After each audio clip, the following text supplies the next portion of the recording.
chu kan thut mu da tagi lo ding je lang u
ta na luang chuak he piang chu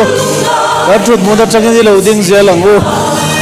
Hãy subscribe cho kênh Ghiền Mì Gõ để không bỏ lỡ